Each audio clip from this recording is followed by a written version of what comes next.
Hi friends, బాగున్నారు అందరూ బాగుండాలా, మనమందరం బాగుండాలని మనస్ఫూర్తిగా దేవుణ్ణి అయితే కోరుకుంటున్నా. ఈరోజు వీడియో వచ్చేసి ఏంటంటే బోటీ చేస్తున్నాను చూడండి.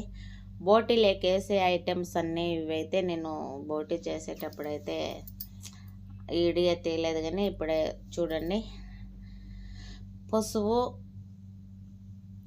ప్లస్ వచ్చేసి అల్లం పేస్టు అన్నీ అయితే దీంట్లో పెట్టాను చూడండి. నేనైతే తిరగబాతకు వేసుకున్నా. మిస్ ఏంటంటే తిరగబాతకు వేసేటప్పుడు అయితే ఈడియ తీయలేదు, ఎందుకంటే అప్పుడు కొంచెం అల్లరిగా ఉండే కిచెన్లో, అట్లా అని చెప్పేసి తీయలేదు. ఫస్ట్ వచ్చేసి నూనె వేసుకున్నా, అన్నీ తిరగబాతకు అయితే వేసేసి ఫ్రై అయితే చేసేసి లాస్ట్లో ఏం చేసిన అంటే బోటి ఉప్పు పసుపు దాల్చిన చెక్క వేసి మనము ఉడికిస్తాం కదా, ఉడకబెట్టుకుంటాం కదా, అప్పుడు అట్లా అయితే ఉడకబెట్టేసిన నీళ్ళు అయితే వంచేసి మళ్ళీ అయితే మన టమాటా అల్లము అవన్నీ వేసి ఫ్రై చేసిన దాంట్లోకి అయితే తిరగబాతలోకి అయితే బోటి ఎత్తేసేసి కలుపుతూ ఉండా చూడండి. ఇలాగ 4 అంచులు మసాలా అయితే పట్టాలండి. నేను ఫస్ట్ సారి చెప్తాను, ఎప్పుడు ఫస్ట్ ఒక్కసారి చెప్తాను నేను.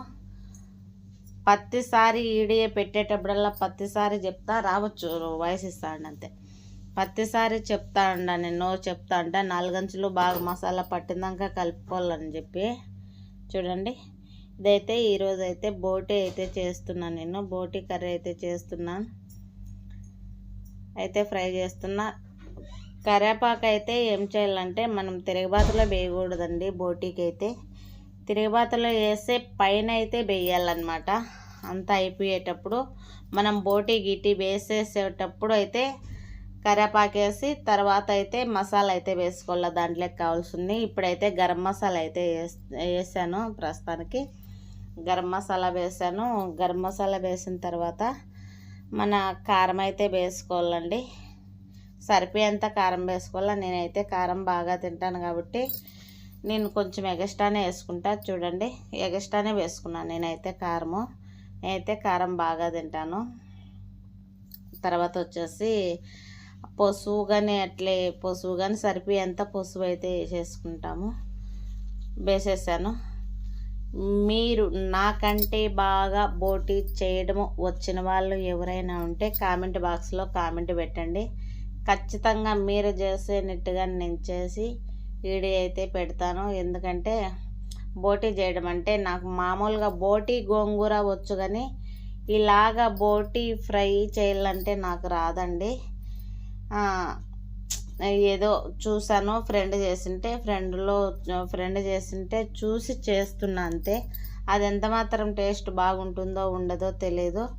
అవి కానీ తొందరగా కంగారుగా అవి ముక్కలు కానీ చాలా పెద్ద అయితే కోసుకున్నాను. మీరైతే అలా కట్ చేసుకోవద్దండి.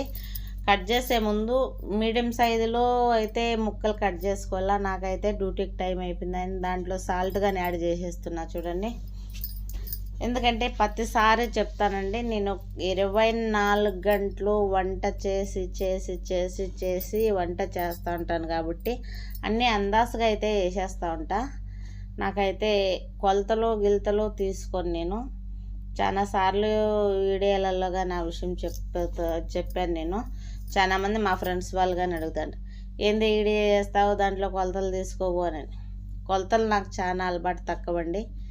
చూడండి, మసాలా అంతా 4 అంచులు కలుసుకునేదాకా అయితే మళ్ళీ ఫ్రై చేస్తాను నేను. బోటీ వేసేసిన తర్వాత మసాలా అయితే బాగా పట్టింది కదా, చూడండి. ఇలాగైతే ఫ్రై చేసుకోవాలా, బాగుంటుంది. ఎందుకంటే ఇలాగ ఫ్రై చేసుకున్నామంటే ముక్కకు మసాలా ఉప్పు కారం బాగా పడుతుందండి, టేస్ట్ వస్తుంది.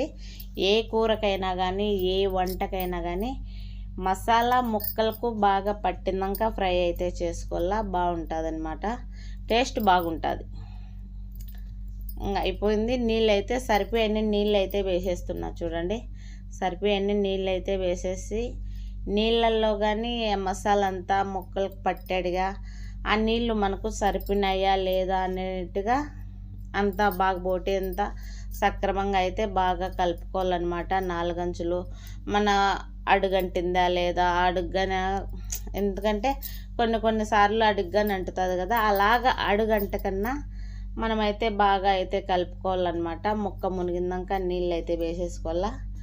ఎందుకంటే ముక్క మునిగిందంటే నీళ్ళు, ఎందుకంటే బోటి కదండి, బోటి కొంచెం టైం తీసుకుంటుంది అనమాట ఉడకనొచ్చేసి. చూడండి నేనైతే సరిపోయే నీళ్ళు అయితే వేసేసాను. ఇంకైతే మూతేసేసి పెట్టేసి, ఇది ఉడికి చాలా లేట్ అవుతుంది. ఇదంతా లేటుతో కూడిన పని.